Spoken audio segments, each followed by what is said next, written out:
නමෝ තස්ස භගවතු අරහතෝ සම්බ ධම්මේසු අප්පටිහත ඥානචාරස්ස දස බලදරස්ස චතුේ සාරජ්‍ය විසරදස්ස සම්බ සත්තුත්තමස්ස ධම්මිස්ස රස්ස ධම්ම රාජස්ස ධම්මස් අමිස්ස තථාගතස්ස සම්බඤ්ඤුනෝ සම්මා සම්බුද්දස්ස නමෝ තස්ස භගවතු අරහතු සම්බ ධම්මේසු අප්පටිහත ඥානචාරස්ස දස බලදරස්ස චතුේ සාරජ්‍ය විසරදස්ස සම්බ සත්තුත්තමස්ස ධම්මිස්ස රස්ස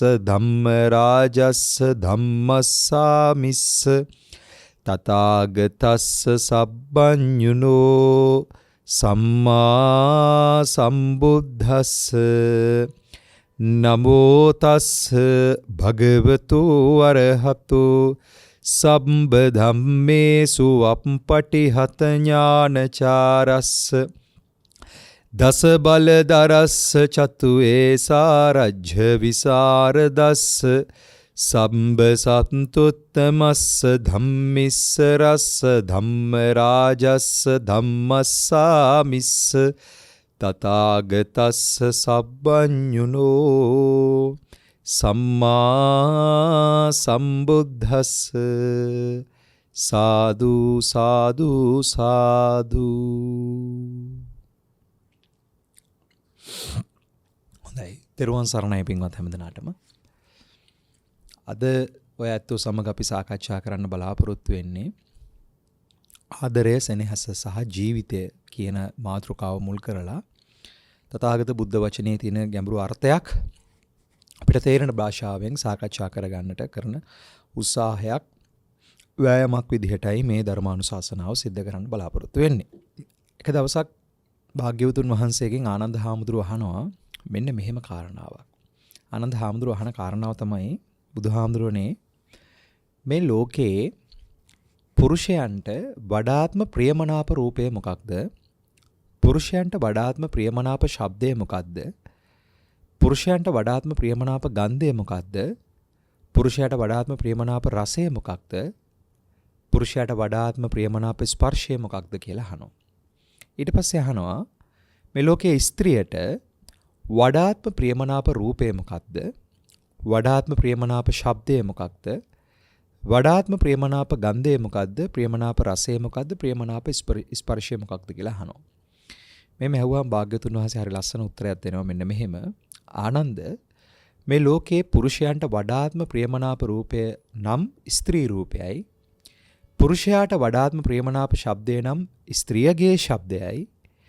පුරුෂයාට වඩාත්ම ප්‍රියමනාප ගන්ධය නම් ස්ත්‍රියගේ සුගන්ධයයි. වඩාත්ම ප්‍රියමනාප රසය නම් ස්ත්‍රී රසයයි. වඩාත්ම ප්‍රියමනාප පහස නම් ස්ත්‍රී පහසයි.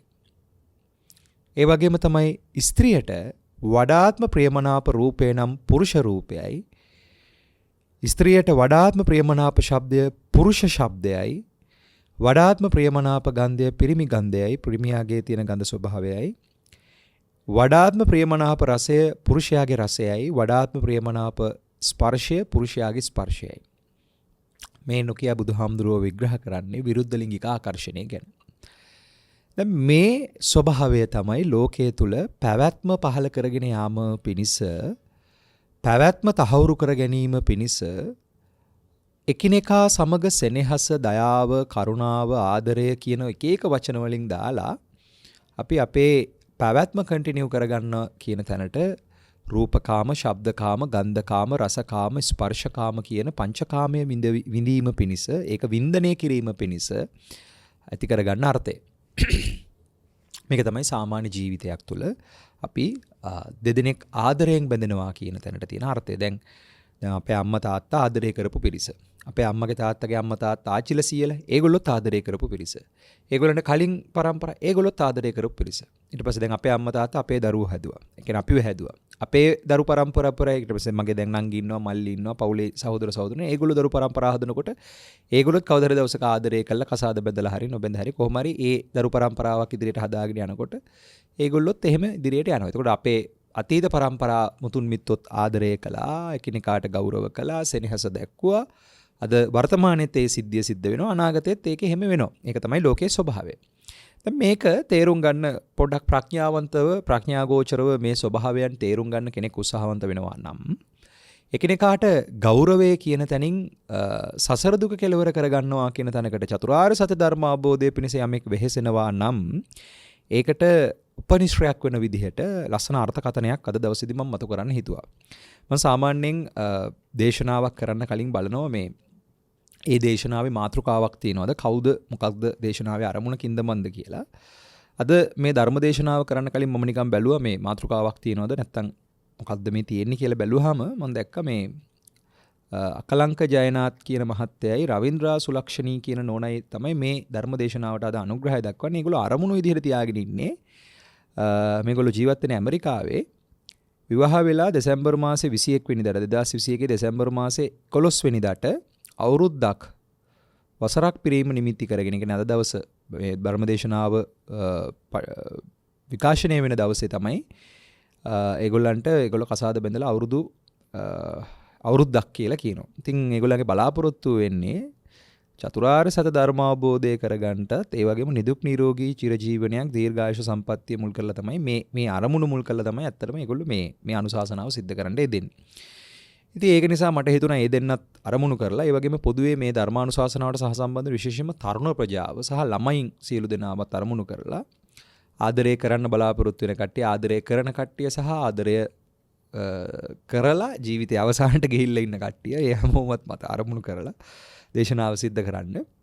මොකද මිනිස්සු විදිහට උපදිලා ඉන්න ඔබ අපි හැමදෙනාටම ජීවිතයට අර්ථයක් විවරණය කරගන්න මහන්සි වෙනවා නම් ඒකට ළමා කාලයේද තරුණ කාලයේද නැත්නම් මහලු වයසේද කියන එක අදාළ නැහැ. තියෙන්න ඕනේ එකම කාර්යය ඒ තමයි සත්‍ය සෙවීමේ කැමැත්ත. ඒකට අපිට ලස්සන අර්ථයක් දෙන්න පුළුවන්. ළමා කාලේ හිටියත් තරුණ කාලේ හිටියත් මහලු වයසට ගිහිල්ලා සත්‍ය අවබෝධයේ කැමැත්තෙන් පෙළෙන කෙනෙක් නම් සත්‍ය අවබෝධයේ පිණිස කැමැත්තෙන් ඉන්න කෙනෙක් නම් එයා තිරිහන් මානසිකත්වයකින් යුක්ත කෙනෙක් වෙන්න ඕනේ. මෙතන තිරිහන් කියලා කියන්නේ තරුණ වෙන්න ඕනේ කියන එක මෙතන අර්ථවත් කරන්නේ නැවුම් මානසිකත්වයක්, ප්‍රබෝධමත් මානසිකත්වයක්. ජීවිත අවබෝධය මතු කර ගැනීම පිණිස ප්‍රබෝධමත් භාවයක් තියෙන්නට ඕනේ. එතකොට දැන් මේ දෙන්නම තරුණ වයසේ ඉන්න දෙන්නෙක් වෙන්නදී ඒගොල්ලන්ටත් ඒ වගේම ළමා වයසේ ඉන්න පිරිසක් වේවා වහලු වයසේ ඉන්න පිරිසක් වේවා මේ විමුක්තිය පිණිස සත්‍ය අවබෝධය පිණිස චතුරාර්ය සත්‍ය පිණිස යන ගමනට තියෙන්න ඕනේ අර්ථයක් විවරණය කරන්න තමයි අද දවසේ මම මේ මාතෘකාව දාගත්තේ. ආදරය, සෙනෙහස සහ ජීවිතය කියන තැනින්. එතකොට දැන් මේ ජීවිත කාලය තුල අපි දක්ෂ වෙනවා නම් ජීවිත අවබෝධයක් මතු කරගන්න ඒකට අපි ජීවිත වටපිරිසරය හදාගන්නට දක්ෂ වෙන්නට ඕනේ. එතකොට බුදුහාමුදුරුවෝ මේ ආදරය කරන පිරිස් වේවා මේ සමාජය තුළ එකිනෙකා සමග බැඳෙමින් යන පිරිස සම්බන්ධව කියපු කාරණාවේදී උන්වහන්සේ මුලින්ම මේකේ ආදීන පක්ෂයක් තමයි ඇත්තටම පෙන්වන්නේ. එතකොට ඒකෙදී එක වෙලාවක මට මතකයි භාග්‍යවතුන් වහන්සේගෙන් ගිහලා ආනන්ද හාමුදුරුවෝ අහනවා මේ විශේෂයෙන්ම භික්ෂුන් වහන්සේලා සම්බන්ධව ප්‍රශ්නයක්. ඒකදී අහන්නේ මේ තරුණ භික්ෂුන් වහන්සේලා ඉන්නවා, වැඩිහිටි භික්ෂුන් වහන්සේලා ඉන්නවා. මේ පිරිසත් එක්ක නිරන්තරයෙන් ඇසුරු නිසුරු එන්නේ දානමාන අපෝපස්ථාන කරන ගොඩක් වෙලාවට කාන්තා පාර්ශවයේ, ස්ත්‍රී පාර්ශවයේ. ඒතර බුදුහාමුදුරෙන් අහනවා බුදුහාමුදුරනේ මේ අපි ස්ත්‍රීන් සම්බන්ධව අනුගමනය කළ යුතු පිළිවෙත මොකක්ද කියලා. එතකොට ඒ වෙලාවේ බුදුහාමුදුරුවෝ කියනවා අදස්සනං ආනන්ද නොදකින්න තරමට හොඳයි ආනන්ද නොදකින්න තරමට හොඳයි කියලා කියනවා. එතකොට අහනවා ඇයි බුදුහාමුදුරුවනේ එහෙම කියන්නේ නෑ. ස්ත්‍රීන් දැකීම තුළ කෙනෙක්ගේ හිත බඹසර රකින්න තියෙන අවස්ථාව, සසරින් එතර වෙන්න තියෙන අවස්ථාව මග ඇරගෙන පහුබහින්න පුළුවන්. ඒ වෙලාවේදී බුදුහාමුදුරන්ට අහනවා අනිත් පැත්තෙන් දැන් එහෙම බුදුහාමුදුරනේ ඔබ වහන්සේ එහෙම කිව්වට දැන් අපිට වැඩිපුරම ඇසුරු නිසුරු වෙන්නේ කාන්තාව විශේෂයෙන්ම දැන් දානමාන අපෝපස්ථාන කරන්න මේව මුල් වෙනකොට ඒ තැන්වලදී මුල් වෙන්නේ ස්ත්‍රී පාර්ශවය. ඒකට අපි කොහොමද මේ භික්ෂුන් වහන්සේලාට කියපු අර්ථයක් ඈ අපිට හැබැයි ඕගොල්ලන්ටත් ගිහිවතේ ඉන්න හැමෝටම මේකෙන් ගන්න අර්ථයක් තියෙනවා. එතකොට අහනවා මේ අපි කොහොමද කාන්තාව එක්ක ගනුදෙනු කරන්නේ? දැන් ඔබ වහන්සේ කියනවා නොදක ඉන්න තරමට හොඳයි කියලා. නමුත් එහෙම ඉන්න බෑනේ බුදුහාමුදුරනේ අපිට කාන්තාව මුණ ගැහෙනවනේ, සාකච්ඡා කරන්න වෙනවා. මේ විවිධාකාර තැන්වලදී කතා බහ කරන්න මේ කාරණා යෙදෙනවනේ. ඉතින් කොහොමද අපි මේ වගේ තැන්වලදී හැසිරෙන්නේ කියලා අහනවා. එතකොට බුදුහාමුදුරුවෝ කියනවා ආනන්ද ස්ත්‍රීන් අතරින් යමෙක් තමන්ගේ මව්ගේ වයසේ ස්වභාවය නම් තමන්ගේ මව්ගේ ස්වරූපයෙන් යුක්තයි නම් එයා තමන්ගේ මවක් විදිහට සලකන්නේ. කියන්නේ මව් කෙනෙක් විදිහට සලකන්නේ. තව කෙනෙක් ඔබ ස්ත්‍රියක් ඇසුරු කරනවා නම් තමන්ගේ ලොකු අම්මා නැත්නම් පුංචි අම්මා වගේ ස්වභාවයෙන් තමන්ගේ පුංචි අම්මා ලොකු අම්මා ඇසුරු කරනවා වගේ ඇසුරු කරන්න. ඊට පස්සේ කියනවා තමන්ගේ සහෝදරයෙක් සහෝදරියෙක් වගේ දකින්න. කියන්නේ දැන් නැගණියක් සහෝදර අක්කා කෙනෙක් නැගණියක් විදිහට එහෙම අර ඥාතීත්වයක් ආරූඪ කරලා. දැන් අපේ සාමාන්‍යයෙන් අපේ නංගී ගැන අපිට ඉන්නවනම් නංගිලා සහෝදර සහෝදරියෝ බොහෝ වෙලාවට අපේ මනස සත්පුරුෂ නිසා සත්පුරුෂ මට්ටමක තියෙනවා නම් අපේ නංගිලා ගැන, අපේ අම්මලා ගැන, අපේ ලොකු අම්මලා ගැන, ඥාති හිත මිත්‍රාදී පිරිස ගැන අපිට වැරදි සිතුවිලි පහළ වෙන්නේ නැහැ නේ මගේ පින්වතුනි. අපිට එන්නේ මේ අපේ අම්මා, මේ අපේ ලොකු අම්මා, මේ අපේ නංගි, මේ අපේ අක්කා. දැන් නංගි එක්ක අක්කා එක්ක අර වැරදි කාමයේ කරන්න යන ස්වභාවයේ සිතුවිලි අපිට එන්නේ නැහැ නේ. එහෙම එනවා නම් ඒක අවුලක්, ඒක බලා ගන්න වෙනවා. එතකොට ඒ ඥාතියෙක් ඇසුරු කරනවා වගේ ඇසුරු කරන්න කියලා මේ බුදුහාඳුරු කියනවා. ඉතින් මට මේ අර්ථය ඇත්තටම මතක් කරගන්න ඕන වෙනවා. විශේෂයෙන්ම මේ අපි කෙනෙක්ට ආදරය කරනවා කියන තැන ඇත්තටම විශේෂයෙන්ම ගොඩක් පිරිමි දරුවෝ මම දන්න කාරණාවක්. ඒක විශේෂයෙන්ම සයිකොලොජි වල එහෙම උගන්වනවා. පිරිමි දරුවෝ ගාව තියෙන ඊඩිපස්, ගැහැණු දරුවෝ ගාව තියෙන ඉලෙක්ට්‍රා. ඊඩිපස් සංකීර්ණය කියලා කියන්නේ පිරිමි දරුවෝ සාමාන්‍ය තමන්ගේ අම්මා වගේ ස්ත්‍රීට කැමතියි. කියන්නේ තමන්ගේ අම්මගේ හැඩරුව, අම්මගේ ගති රටාවන් තියෙන කාන්තාවන්ට ආකර්ෂක වෙනවා වැඩි. ඒ වගේම තමයි ගැහැණු දරුවෝ තමන්ගේ තාත්තගේ හැඩරුව, තමන්ගේ තාත්තගේ කටහඬ හැඩරුව, ගති ස්වභාව දින පිරිසට ආකර්ෂක වෙනවා වැඩි. දැන් මේක මේ ලෝකයේ නියදියක් පරීක්ෂා කරලා මේ ස්වභාවය විස්තර විග්‍රහ කරගන්න මනෝවිශ්ලේෂණවාදයේ කියන න්‍යාය ලෝකෙට ඉදිරිපත් කරපු අපේ සිග්මන්ඩ් ෆ්‍රොයිඩ් මහත්තයා ඔය අර්ථය විග්‍රහ කරනවා ඊඩිපස් සහ ඉලෙක්ට්‍රා කියන තැනින්. ඔය ග්‍රීකේ නාට්‍යයක් තියෙනවා මට මතකෙට මට ඒ නාට්‍යකරුවගේ නම මතක නෑ. ඊඩිපස් කියලා නාට්‍යයක්, ඊඩිපස් ඇන්ටිගනී කියලා නාට්‍ය දෙකක් තියෙනවා. ඔය නාට්‍ය දෙකේ රචකයා මට මතක නෑ කවුද කියන එක. ඒ ඊඩිපස් කතාව ඇතුළෙත් ඔය කාරණාව, ඒ කියන්නේ නාට්‍ය ඇතුළෙත් ඔය කතාව යම්කිසි මට්ටමකට සාකච්ඡා කරනවා. මට මෙතන කියා ගන්න ඕනේ කාරණාව තමයි මේ ඊඩිපස් සහ ඉලෙක්ට්‍රා කියන වචන දෙකක් නෙමෙයි අතර මට කියා ගන්න ඕනේ මේ ආශක්ත වීම කියන එක. ස්ත්‍රීන් සහ පුරුෂයන්, පුරුෂයන් සහ ස්ත්‍රීන් ආශක්ත වීම, එතිනිකා ආදරයෙන් බැඳීම, වෙලීම, සෙනෙහස කියන තැනට එන එක. දැන් එතකොට ඒකෙදී දැන් සමාජ සම්මතය තුළ ස්ත්‍රියක් සහ පුරුෂයෙක් විවාහපත් වුණාට පස්සේ, විවාහපත් වෙන්න කලින් සහ විවාහපත් වුණාට පස්සේ සමාජයේ ආශිර්වාදය මුල් කරලා, ඒ කියන්නේ අම්මගේ තාත්තගේ, ඥාති හිත මිත්‍රාදීන්ගේ, දරු මල්ලන්ගේ, මේ හැමෝගෙම, ඒ කියන්නේ සමාජයේ ඉන්න ඒ ඥාති පරපුර, ස්ත්‍රියාගේ ස්ත්‍රී පාර්ශවයෙන් සහ පුරුෂ පාර්ශවයෙන් ඒගොල්ලන්ගේ ඥාති පරපුරේ ආශිර්වාදය මත දෙන්නේ එකට එකතු වුණාට පස්සේ අපි එකට කියනවා සරණ බන්ධනයක් වුණා කියලා. සරණට බන්ධනය කරගත්තා. දැන් බුද්ධ ධර්මයේ වචනේ සරණ බන්ධනය කියන එක. සරණ බන්ධනය කියලා කියන්නේ එකිනෙකාට බුදු සරණ යන්න, දහම් සරණ යන්න, සංඝ සරණ යන්න එකිනෙකා උදව් කරගන්නවා කියන එක. විවාහපත් වෙනවා කියලා කියන්නේ, විවාහය කියන්නේ වාහයක් ගන්නවා කියන එක. ඒ කියන්නේ නෝනාගේ පැත්තෙන් නෝනා හිතනවා මහත්තයා කියන වාහය ගත්තා, මහත්තයාගේ පැත්තෙන් මහත්තයා හිතනවා මම නෝනාගේ කියන වාහය ගත්තා. වාහයක් ගන්නවා කියලා කියන්නේ විවාහ කරගන්නවා කියලා තරට තියෙන්නේ මේ එකිනෙකාට වැඩකාරයෝ දෙන්නෙක් ගත්තා කියලා. ඒ කියන්නේ මහත්තයා හිතනවා මගේ වැඩ ටික කරන්න මම නෝනාව ගත්තා, නෝනා හිතනවා මගේ වැඩ ටික කරගන්න මම මහත්තයාව ගත්තා කියලා. එතකොට විවාහ වීමක් නෙමෙයි ඇත්තටම බුදුදහම අනුමත කරන්නේ, බුදුදහම තුල විග්‍රහ වෙන්නේ සරණ බන්ධනය කියන එක. ඇත්තටම සරණ යන වැඩපිළිවෙලට මේ බන්ධනය කියන එක, ඒ කියන්නේ දැන් දෙන්නෙක් එකට බැඳිලා ඉවර වෙලා මේ ගමන යනවා නම්, ඒ කියන්නේ අර කියන්නේ පෞල් පන්සල් වෙනවා කියලා. පවුලක් වුණාට පස්සේ ඒ පවුල පන්සලක් බවට පත් කරගන්න නම් එකිනෙකාට උදව් කරගන්නම ඕනේ. ආන්නේ උදව් කරගන්නවා කියන තැන දෙන්නටම පුළුවන්. දැන් මෙතන මම අර්ථය කැමතිත් ඒකමයි. මේ නෝනයි මහත්තයයි දෙන්නම දාන අරමුණ තමයි චතුරාර්ය සත්‍ය අවබෝධ කරගන්න කියන එක. එතකොට එතෙන්ට ඒ දෙන්න මහන්සි වෙනවා නම්, ඒකට කැප වෙනවා නම්, ඒ දෙන්නට කල්යාණ මිත්‍රයෝ වෙන්නට ඕනේ. කොහොමද කල්යාණ මිත්‍රයෝ වෙන්නේ?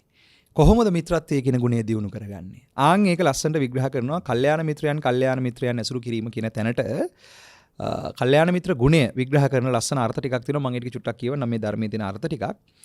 මිත්‍රයෝ ඉන්නවා මෙන්න මේ ආකාරයෙන්, 4 ආකාරයකින් ඉන්නවා. කරදරයකදී පිටු නොපාන මිතුරා, උපකාරක මිත්‍රයා. සැප දුක් දෙකෙහිම සමාන ගති පැවතුම් නැති මිත්‍රයා. සමාන ඒ කියන්නේ දුකේදිත් සුඛේදිත්, සැපේදිත් දුකේදිත් එක වගේම ළඟ ඉන්නවා කියන එක. අයහපතෙන් වළක්වා යහපතේ යොදවන මිතුරා. දැන් අපි හිතමු නෝනා මහත්තයා දෙන්න යාළුවෝ දෙන්නෙක් නම් හොඳ. මහත්තයා වැරදි වැඩක් කරනවා නම් නෝනා ඒ වැරද්ද පෙන්නලා දෙනවා. ඒ අයහපත පෙන්නලා දීලා යහපතේ යොදවනවා. නෝනා වැරදි වැඩක් කරනවා නම් නෝනාගේ වැරද්ද පෙන්නලා දීලා යහපතේ යොදවනවා. එතනදී තියෙනුනේ කාරණාවක් තමයි දෙන්නට දෙන්න සමාව දෙන්න පුළුවන් හැකියාව, සමාව ගන්න පුළුවන් හැකියාව. ඒ ක්වොලිටි එක. ඊට පස්සේ තියෙනවා අනුකම්පාවෙන් කටයුතු කරන. දැන් අනුකම්පාව කියලා මෙතන අදහස් කරන්නේ මේ උපකාර කරනවා කියන අර්ථයෙන්ම තමයි. තව පැත්තකින් ඒ කියන්නේ දැන් අපි හිතමු මහත්තයා මොකක් හරි දරුණු රෝගයකට රෝගාබාධයකට කොටු වෙනවා. එතකොට ඒ රෝගේ සුව කරගන්න උපකාර කරනවා කියන හැඟීම. ඒ වගේ එකිනෙකාට දැන් මහත්තයා නෝනට නෝන මහත්තයාට මේ ආදී වශයෙන් පෞල් ජීවිතයක් තුළ විවාහපත් වෙච්ච නැත්නම් සමායන සරණ බන්ධනයක් ඇති කරගත දෙන්නෙක් අතර දෙදෙනාට දෙදෙනා මිත්‍රත්වයෙන් බැඳෙන්නට ඕනේ. කියන්නේ මිත්‍රත්වයෙන් යුක්තව කටයුතු කරන්නට ඕනේ. ආන්ගේ මිත්‍රත්වයේ තුළ කරදරයකදී පිට නොපා උපකාර කිරීම, සැප දුක් දෙකෙහිම සමාන ගති පැවැත්වීම, අයහපතෙන් වළක්වා යහපතේ යෙදවීම, අනුකම්පාවෙන් නැත්නම් ඒ මිත්‍රයාට උපකාර කරනවා කියන හැඳින්වීම, කරුණාවෙන් දයාවෙන් කටයුතු කරනවා කියන හැඟීම. ඊළඟට උපකාරක මිත්‍රයාගේ ලක්ෂණ කිහිපයක් තියෙනවා. ඊට පස්සේ ඔය කියන මේගොල්ලන්ට අදාළව ලක්ෂණ විග්‍රහ කරලා තිනවා. මම ඒවා මේ වෙලාවේ විග්‍රහ කරන්න යන්නේ නැහැ. මොකද ඇත්තටම මේ කියන ක්වොලිටිස් ටික අපි ගාව දිනු කරගන්නවා කියන එක තමයි ඇත්තටම වැදගත් වෙන්න ඕනේ. මේ දේවල් සාමාන්‍යයෙන් දෙන්නෙක්ට ආදරය කරනවා කියන කාලෙකදී ගොඩනගා ගන්න පුළුවන්. ඒ කියන්නේ ආදරය කියන බැඳීමත් එක්ක මේ කියන ගුණ ටික දිනු කරන්න පුළුවන්. දැන් මේ ආදරය වැරදි කාමයකට ගෙනියන්නේ නැතුව, මේ ආදරය විෂම රාගයකට ගෙනියන්නේ නැතුව ආදරය ගුණයක් බවට පරිවර්තනය කරගන්න ඔබ දක්ෂ වෙනවා නම් ඒ දක්ෂතාවය ඇති කරගන්නට අනිවාර්යෙන් භාග්‍යවතුන් වහන්සේගේ ධර්ම විනයත් එක්ක ඒ තියෙන අවවාද අනුශාසනාව චුට්ටක් බලන්නට වෙනවා. ඒතකොට ඒකදී ඔයගොල්ලෝ හැමෝම දන්න සිංහාලෝවාද සූත්‍රයේ මම ගොඩක් වෙලාවට ওই දේශනාවලදී ස්වාමීන් වහන්සේලා දේශනා කරනවා. ඉතින් ඒකදී කරන අර්ථයක් තමයි මේ ඔය විශේෂයෙන්ම සිංහාලෝවාද ආදී සූත්‍ර ධර්මවල බොහොම පැහැදිලිව නෝන මහත්තයාට මහත්තයා නෝනට වෙන්න ඕන යුතුයකම් මොනවද කියන එක ඒ අර්ථ අපි තේරුම් ගන්න මහන්සි වෙනවා නම් ඇත්තටම ලොකු උපකාරයක් එකිනෙකාට යුතුයකම් වගකීම් කියන තැනින් ලොකු උපකාරයක් සිද්ධ කරගන්න පුළුවන් වෙනවා. එතකොට ඒකෙදි චුට්ටක් මම ඒකත් පොඩ්ඩක් මතක් කරලා ඉන්නම්. සිංහාලෝවාද සූත්‍රයට අනුව මේ ආර්ය ශාසනය තුළ විශේෂයෙන්ම භාග්‍යවතුන් වහන්සේ පිළිසරණ කරගෙන ඉන්න, තෙරුවන පිළිසරණ කරගෙන ඉන්න පවුලක් නම්, පවුලක් පන්සලක් නම්, පවුල් පන්සල් වෙනවා කියලා කියන්නේ සිංහලේ නේද? එහෙම පිරිස බිරියට කියන්නේ ස්වාමි පුරුෂයා බිරිඳට සලකන විදිහත්, බිරිඳ ස්වාමි පුරුෂයට සලකන විදිහත් විග්‍රහ කරනවා. හරිම සරලයි, නමුත් කතාව ප්‍රායෝගිකයි. මුලින්ම තියෙන්නේ බිරියට සලකන ආකාරය. කියන්නේ ස්වාමි පුරුෂයා කොහොමද බිරිඳට සලකන්නේ? බුහුමන් කිරීම, ගෞරව කරනවා කියන එක, ග්‍රැටිටියුඩ් එක දෙන එක. අවමන් නොකිරීම, අන් අඹුවන් සේවනය නොකිරීම, ගෘහය පාලනය කිරීමේ වගකීම් පවරා දීම, අලංකාරයට සුදුසු ඇඳුම් ආභරණ ආදිය ලබා දීම. ඒක තමයි බිරියට සලකන්න කියන අර්ථය බුදුහාමුදුරන්ගේ අනුශාසනාව. ඊළඟට කියනවා පුරුෂයා කොහොමද පුරුෂයාට සලකන්න ඕනි බිරිඳ කියන එක. තම කටයුතු මැනවින් ඉටු කිරීම, තමන්ට පැවරෙන වගකීම් සහ තමන්ට පුරුෂයා වෙනුවෙන් කරන්න පුළුවන් යහපත් හැම දෙයක්ම කරන එක. තම කටයුතු මැනවින් කිරීම.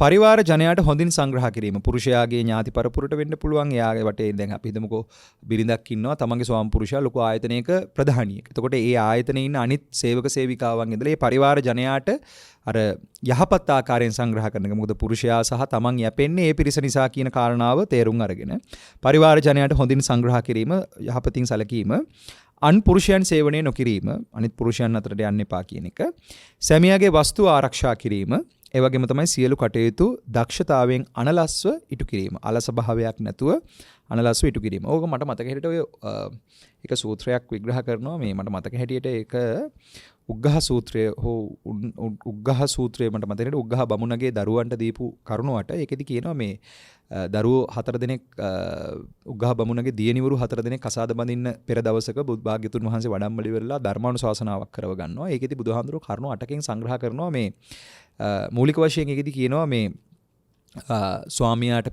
ස්වාමියා නින්දට ගියාට පස්සේ නින්දට යන්නේක, ස්වාමියාට පෙර අවදි වීම, ඒ වගේම ස්වාමියාගේ ඥාති පරපුරට ගරු සත්කාර කිරීම, ස්වාමියාට අපෝපස්ථාන කිරීම, ඔය ආදී වශයෙන් මේ යහපත් බිරිඳක් විදිහට කොහොමද හැඩගස්වා ගන්නෙ? ඒක ඒ විදිහට යහපත් බිරිඳක්ව ජීවිතය ගෙවනකොට ඒක නිවන් නොදැක්කොත්, සසරින් එතර වීම, සත්‍ය අවබෝධය පූර්ණ කළ සසරින් එතර වෙන තැනකට නොගියොත් යහපත් බිරිඳක්ව ජීවත් වීමේ ප්‍රතිඵලයක් විදිහට ඒ ප්‍රතිවෘත්තාවය ආරක්ෂා කරගෙන, ගුණ ධර්ම ආරක්ෂා කරගෙන ජීවත් වුණොත් මනාප කායික දේවතලයට යන්න පුළුවන්. කියන්නේ දේවතලයක මනාප කායික කියන දෙවියන් අතර ඉපදෙන්නට හැකියාවක් ලැබෙනවා. එතකොට ඒකම තමයි අනිත් පැත්තට පුරුෂයාත් තමන්ගේ බිරිඳ වෙනුවෙන් ඒ විදිහට යුතුයකම් වගකීම් ඉෂ්ට සිද්ධ කරන තැන ඉඳලා අර සොයා බලා කටයුතු කරන තැන ඉඳලා ඒ එකිනෙකාට අන්‍යෝන්‍ය ගෞරවයෙන් දෙදෙනාට මනාප වෙන විදිහට ජීවත් වුණොත් මරණින් මත්තේ මනාප කායික දිව්‍ය තලය කියන තැනට මනාපික කායික දේව තලයට යන්න පුළුවන් හැකියාවක් ලැබෙනවා කියලා මේ ගුණයන් අවංකව වැඩුවොත්.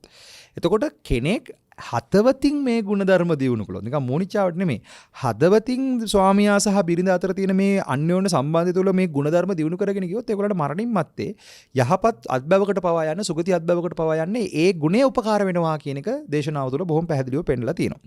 මගේ පින්වතුන්ට මට දැන් ඇත්තටම මේක ඇතුලේ අවසාන වශයෙන් මේ කාරණාව ගලප ගන්නවා කියන තැනකට එනකොට මේකේ අවසානයේදී අපි චතුරාර්ය සත්‍ය අවබෝධය කියන තැනට එනකොට පොඩ්ඩක් කතා කරන්න විවරණය ගන්න ඒ අර්ථයට එනවා කියන තැනට එනකොට පොඩ්ඩක් තව ටිකක් මේක විග්‍රහ කරන්න ඕනේ. ඒ තමයි දැන් ස්වාමි පුරුෂයෙක් වේවා බිරිඳක් වේවා එකිනෙකා සමග සහසම්බන්ධ වෙලා සහයෝගයෙන් ජීවත් වෙනවා කියන තැන ඒගොල්ලෝ දැන් පවුල් වෙලානේ තියෙන්නේ. මොකද පවුල් වෙනවා කියලා කියන්නේ.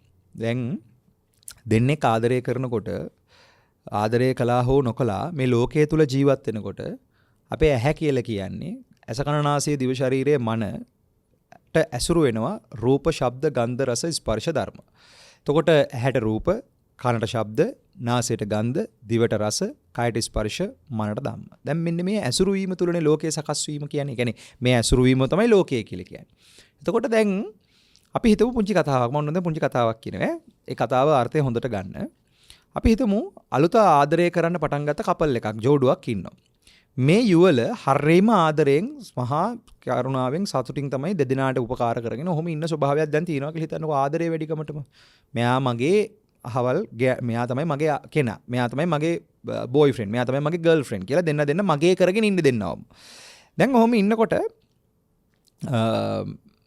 අපි හිතමු මේ දෙන්න බස් හෝල්ට් එකක හරි නැත්තම් කොහේ හරි තැනක දැන් මෙහෙම ඉන්නවා. ඉන්නකොට දැන් පිරිමියා බලාගෙන ඉන්නවා මගේ ගර්ල්ෆ්‍රෙන්ඩ් එනකන් ඈත. ඈත ඔහොම එනකන් ඉන්නකොට දැන් මේ ආදරය කරන කාලේ ස්වභාවය දැන් මේ සමහරට මේ අයියලා කළටත් ඒ අත්දැකීම් සමහරට ඇති. අපිට අපේ මගේ කරගත් රූපය හැමතිස්සෙම හදවතේ රැඳෙනවනේ. ඒ කියන්නේ දැන් කෙනෙක්ට ඇත්තටම ගොඩාක් ආදරය කරලා තියෙන ආදරය කරනවා නම් ඒ ආදරය කරන කෙනාගේ සටහන නිරන්තරයෙන් අපේ හදවතේ රැඳෙනවා. හිතන්න දැන් මේ බොයිෆ්‍රෙන්ඩ් නැත්තම් මේ පිරිමි දරුවා බස් හෝල්ට් එකකටලා බලාගෙන ඉන්නවා තමන්ගේ ගර්ල්ෆ්‍රෙන්ඩ් එනකන්. ඔහොම එනකොට මෙයාගේ ඔළුවේ දැන් ඉතින් සින්දු කෑලි එහෙම යනවා ගර්ල්ෆ්‍රෙන්ඩ් එක්ක හිටපු කලින් අවස්ථාව මතක් වෙනවා. ඔහොම මතක් කර ඔහොම ඉන්නකොට ඈත බස් එකෙන් බැහැලා තමන්ගේ ගර්ල්ෆ්‍රෙන්ඩ් ඇවිදගෙන එනවා කියලා හිතන්නකෝ. දැන් බස් එකෙන් බැහැපු තැන ඉඳලා මෙයා ඇවිදගෙන එන එක පේනවා. දැන් ඇහැට කොහොමද? ඇහැට දැනෙන්නේ කොහොමද? මේ ඇස් දෙක කොහොමද දැනෙන්නේ? මේ පුදුම සනීපයක් දැනෙන්නේ. ඕන් ඇහැ දැන් අවුල් යනවා ටික ටික. මේ මාර ලස්සන රූපයක් මගේ ගර්ල්ෆ්‍රෙන්ඩ් තමයි ලස්සනම රූපේ තියෙන්නේ කියලා ලෝකයේ තියෙන රූප රාජිනිය අතර අග්‍රම රූපේ තියෙන මෙයාට වගේ කියලා තමයි දැන් හිතට දැනෙන්නේ. හිතට දැනෙන්නේ එහෙම. ඊට පස්සේ මෙයා ළඟට එනකොට මෙයා සින්දුවක් කියන්නේ. දැන් සින්දුව ඇහෙන්නේ කොහොමද? ඕන් සින්දුව ඇහෙන්නේ දැන් කනට මීපැණිවක් කරනවා වගේ. දැන් ඒ ළමයා පිච් අවුට් කියන්නේ. හැබැයි කනට ඇහෙන්නේ මේ පිරිමි ළමයට කොහොමද? මේ හරිය ලස්සනයි කියලා දැන් කනට ඇහෙන්නේ කොහොමද? ඊට පස්සේ ළඟට එනකොට මේ ගෑල් ළමයා පර්ෆියුම් එකක් පාවිච්චි කරනවා කියලා හිතන්න මොකක් හරි. දැන් මේ කොල්ලට පර්ෆියුම් ඇලර්ජික්. හැබැයි මොන ඇලර්ජික් එක තිබ්බත් දැන් ගෑල් ළමයානේ පර්ෆියුම් ගහගෙන ඉන්නේ. එතකොට දැන් මොකෑ වෙන්නේ? මේ තව සුවඳ තමයි මේ ලෝකේ තියෙන සුන්දරම සුවඳ. දැන් යන්න ඇහැට කනට නහයට හරිය සැපයි දැන්. දැනෙන්නේ එහෙම. ඊට පස්සේ ළඟට ඇවිල්ලා මේ ළමයා මොකද කරන්නේ? යා බෑග් එකකින් කේක් කෑල්ලක් අරන් කවනවා මෙහෙම. දැන් දිවට කොහොමද නේද? මේ වෙලාවේ ඒ කේක් එකට වහ ටිකක් දාලා දුන්නොත් මේ කොල්ල කනවා. මොකද ඒ තරම් ඒක රහයි. මොකද ගෑල් ළමයානේ කවන්නේ. මගේ ගර්ල්ෆ්‍රෙන්ඩ් නේ. දිවට හරි රහයි. ඊට පස්සේ මේ ළමයා ඇවිල්ලා හිතන්නකො නිකන් අතින් ඇල්ලුවා කියලා. අර ළමයාට මක් වේද? ඔය ආදරය කරපු කාලේ සමහරලාට පළවෙනි පාට අතින් ඇල්ලුවපු කට්ටියට ඔය අත්දැකීම තියෙනවා. දැන් මම මෙහෙම කියන්නේ කොහොමද කියලා කෙනෙක්ට ප්‍රශ්නයක් එන්න පුළුවන්. පින්වතුනි වරදවා ගන්න එපා. මම අවුරුදු 24 දී වගේ තමයි පැවිදි වෙන්නේ. ඉතින් මම විශ්වවිද්‍යාලෙ ගිහින් තියෙනවා. ඒ වගේම තමයි මම පාසල් කාලේ මට පාසල් ප්‍රේමයක් තිබිලා තියෙනවා. ඒ ඔක්කොම අතහැරලා තමයි පැවිදි වෙන්නේ. ඉතින් පැවිදි වෙනකොට ඒගොල්ලන්ගෙන් අවසර ගත්තා. මොකද අවසර ගන්න තු වෙන්න බෑනේ. ඒ අවසරේ ඉල්ලගෙන තමයි ඇත්තටම පැවිදි වෙන්න ආවේ. ඒක නිසා දැන් ඔය අත්දැකීම යම්කිසි මට්ටමකින් තියෙනවා. ඒ කියන්නේ මේ ස්ත්‍රියක් සමග බැඳීම කියන තැන තියෙන පංචකාමයේ ආස්වාදයේ කොච්චර තීව්‍රව අත්විඳින්න පුළුවන්ද කියන එක යම්කිසි මට්ටමකට මමත් අත්විඳලා තියෙනවා. හැබැයි දැන් මේක මම අද ඕගලන්ට කියන්නේ මගේ අත්දැකීමක් කියනවත් මම මෙහෙමලා ආදරය කරලා තිනවා කියලාවත් එහෙම කතාවක් කියන්න නෙමෙයි. මට ඕනේ ඕගලන්ට මේක ඇතුලේ වෙන කතාවක් පෙන්වන්න. අපි ජීවිතේ දැකිය යුතු නමුත් අපි සාමාන්‍යයෙන් ධර්මානුශාසනාවකදී මේ වගේ දේවල් ඇහෙන්නේ නැති වෙන්න පුළුවන්. නමුත් මම කියන්නේ ඔබට ජීවිතයේ යථාර්ථය හොයාගෙන යන ගමනට සත්‍ය හොයාගෙන යනකොට මේ පැතිත් අපිට ටච් වෙලා තියෙන්න ඕනේ. මේවා අපිට දැනෙන්න ඕනේ. මෙහෙමත් පැත්තක් අපිට කතා කරන්න තියෙනවා කියන එක. දැන් මම මේ කියන අර්ථය හොඳට බලන්න. අර රූපය දකිනකොට ඒ රූපය තුල ගොඩනැගීම, ඒ රූපය සකස් වීම කියන එක, ඒ ගොඩනැගීම කියන එක කොච්චර තීව්‍රව සිද්ධ වෙනවද කියන එක ඇහැට පේන ශ්‍රණයේදී, කනට ඇහෙන ශ්‍රණයේදී, මේ පෙනෙන ඇහෙන දැනෙන විදින ශ්‍රණයේදී ඒ අවස්ථානුකූලව හිත වෙනස් වෙච්ච විදිය, හිතට දැනෙච්ච ස්වභාවය, ඒක සකස් වීමක් ඒ තියෙන්නේ. එතකොට දැන් ඒකේ සුඛ සහගතව, ඒ කියන්නේ සැප වේදනාවක් තමයි කන්ටිනියස්ලි දැනෙන්නේ. රූපයෙන් අර ඇහෙන ස්ත්‍රී රූපයෙන්, ස්ත්‍රී ශබ්දයෙන්, ස්ත්‍රී ගන්ධයෙන්, ස්ත්‍රී රසයෙන්, ස්ත්‍රී ස්පර්ශයෙන් කන්ටිනියස්ලි ඒ ළමයාට දැනෙනවා. Tamanට ඒක පවතින ස්වභාවය තුල යාට හොඳට දැනෙනවා. අර සැප සහගත ස්වභාවය ඒ වෙලාවේ ගොඩ නැගෙනවා. ඊට පස්සේ අපි හිතමු දැන් මේ දෙන කතා කර ඔහොම ඉන්නකොට ඔතනින් යනවා වෙන ගෑල් ළමෙක්. වෙන ගෑල් ළමෙක් යනකොට මේ පිරිමි ළමයා මොකද කරන්නේ? අරයත් එක්ක කතා කර ඉන්න ගමන් දැන් හිත කැමති රූප බලන්නනේ. පොඩ්ඩක් ඇහැ කරකොල බලනවා අර ගෑල් ළමයා දිහා. බලනකොට දැන් අර ගෑල් ළමයා මේක දකිනවා. දැක්කට පස්සේ ගෑල් ළමයාට තරහ යනවා. ඊළ මෙයාට බයිනවා කියලා හිතන්නකෝ, බැලලා ගැහුවා කියලා හිතන්නකෝ, තරහ දැම්ම කියලා තරහ වෙලා දැන් හිතන්නකෝ පිරිමි ළමයන්ට තරහ කියලා දැන් තරහ වෙලා ඉන්නේ. අනිත් දවසේ දැන් තරහ වෙලා තමයි ඉන්නේ. දැන් මැසේජ් කරගන්නේ ඔක්කොම කරගන්නේ තරහ වෙලා. දැන් ඉන්නේ තරහ වෙච්ච මෝඩ් එකේ. අනිත් දවසේ තර ගෑල් ළමයා ඈත එනවා. අර වෙනකොට දැන් ඉන්නේ තරහ මෝඩ් එකේ නම් දැන් තරහ නම් මතකෙට එන්නේ. දැන් අර රූපේ පේන්නේ කොහොමද? ඊයේ නම් හරි සැපට පෙනුණා. අද පේන්නේ කොහොමද? අද පේන්නේ ගිනි කසයක් වගේ. දැන් පේන්නේ වෙනස් වෙලා.